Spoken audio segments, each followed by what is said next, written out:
আসসালামু আলাইকুম। এই শীতেও তুলসী গাছ থাকবে সতেজ, থাকবে তার পাতাগুলো তাজা এবং ফুল হবে অসংখ্য। একদম শুকিয়ে যাবে না বা কাঠ হবে না। কিছু কাজ করতে হবে, যেহেতু শীত তাই রোদ কিন্তু তত ভালো পাওয়া যাবে না। স্থান নির্বাচন করুন যেখানে একটু ভালো রোদ আসে, সেই স্থানটিতেই তুলসী গাছটি রাখার চেষ্টা করুন। গাছে প্রতিদিন পানি দিবেন না, 3 দিনে একদিন অথবা 5 দিনে একদিন সামান্য পানি পাতা এবং ফুলে স্প্রে করে দিবেন এবং গোড়ায় সামান্য পানি দিবেন।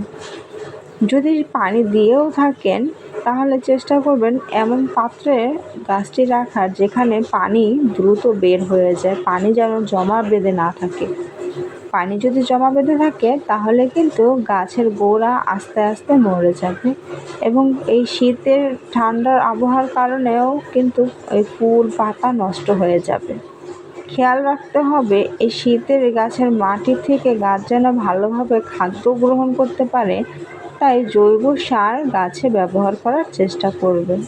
আপনি চাইলে বাজার থেকে কিনে ব্যবহার করতে পারেন অথবা বাড়িতে তৈরি করেও সার তৈরি করে গাছে দিতে পারেন।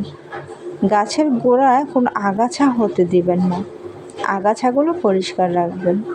আর গাছে যদি পানি ঠিক মতন স্প্রে করে দেন পাতাগুলো পরিষ্কার থাকবে এবং গাছ কিন্তু ভালোভাবে বেড়ে উঠবে।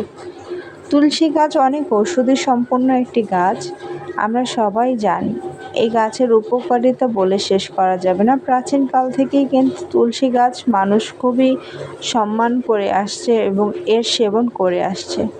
আপনারাও আপনাদের বাড়িতে একটি করে তুলসী গাছ রোপণ করুন, অনেক সুবিধা পাবেন।